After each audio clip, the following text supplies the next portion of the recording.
नमस्कार, मैं हूं रविशंकर पाल। आप देख रहे हैं भारत दर्पण समाचार की छोटी बड़ी खबरें। दिन भर बने रहिए हमारे साथ।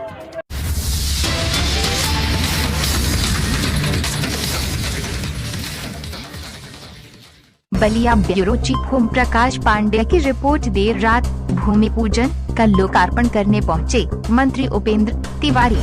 समाज सेवी सुशील पांडे के प्रयास से बलिया क्षेत्र अंतर्गत दलन छपरा गांव में शहीद की याद में बन रहा है स्मृति चिन्ह द्वारा। स्मृति चिन्ह द्वार के भूमि पूजन का लोकार्पण कर मंत्री उपेंद्र तिवारी ने दिया बड़ा बयान। किसान आंदोलन पर कहा, प्रदर्शन कर रहे लोग सपा बसपा कांग्रेस के कार्यकर्ता हैं। इन सभी पार्टियों की दुकान मोदी जी ने बंद कर दिया है, इसीलिए प्रदर्शन कर रहे हैं। असली किसान तो मोदी जी के इस फैसले के साथ खड़े हैं। ममता बनर्जी के आ रहे बयान पर कहा कि उनको बंगाल की जनता आने वाले समय में जवाब देगी। कहा, पश्चिम बंगाल में जिस कम्युनिस्ट पार्टी से प्रताड़ित होकर ममता सत्ता में आई थी, आज वही कम्युनिस्ट पार्टी के जितने भी गुंडे हैं ममता के साथ हो गए हैं। कहा, बंगाल की कानून व्यवस्था ध्वस्त हो चुकी है। आए दिन हत्या लूट जैसी घटना होती है। वहीं सुभाषपा सुप्रीमो ओम प्रकाश राजभर और ओवैसी के गले मिलने के सवाल पर मंत्री ने कहा, डैश और पी राजभर का दलों का गठबंधन है और यहाँ बीजेपी का सीधा कनेक्शन देश की जनता से है। बाइट उपेंद्र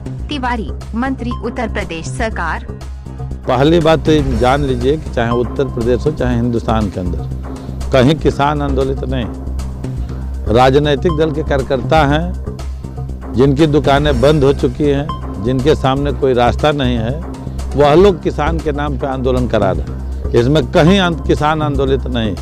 किसान तो मोदी जी के साथ है, मोदी जी के फैसले के साथ। और इसलिए कि मोदी जी ने 2022 तक किसानों की आय दोगुनी करने की बात कही। और एमएसपी रेट देखेंगे तो जो 65-66 सालों में सभी सरकारों ने मिलकर जो नहीं दिया, वो 6 और 4 साल के अंदर मोदी जी और योगी जी की सरकार ने आज 1888 रुपया धान का है और उसी तरीके से गेहूं का समर्थन मूल्य है। इसलिए जो 2022 का वादा मोदी जी ने किया है वो 2020 में ही किसानों का वादा पूरा कर रहा है। इसलिए कहीं किसान आंदोलित नहीं। अमित शाह जी के रैली के बाद ममता बनर्जी का कहना है कि ये भाजपा के आरएसएस के गुंडे हमें हिंदुत्व सिखाएंगे।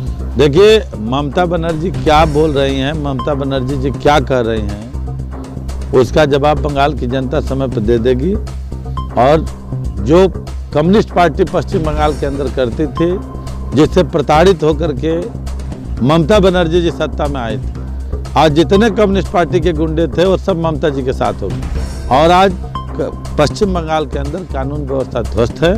तमाम लोगों की हत्याएं हो रही हैं, लूट हो रहा है, वहाँ पे कानून का राज समाप्त हो गया है। आज माननीय अमित शाह जी ने ठान लिया है कि पश्चिम बंगाल के अंदर भारतीय जनता पार्टी की सरकार बन रही है।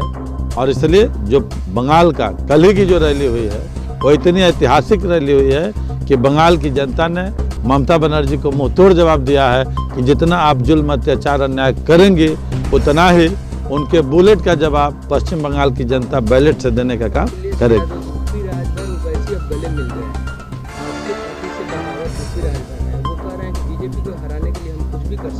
ये बताइए कि बीजेपी को हराने के लिए ओपी राजभर जी लोकसभा में भी बिल्कुल फूंक चुके थे और वो गठबंधन से बाहर थे और 24 दल मिलकर चुनाव लड़ रहे थे। तो क्या 64 सांसद 65 सांसद नहीं जीत के आए उत्तर प्रदेश से, सपा बसपा और 24 दलों के गठबंधन के बाद?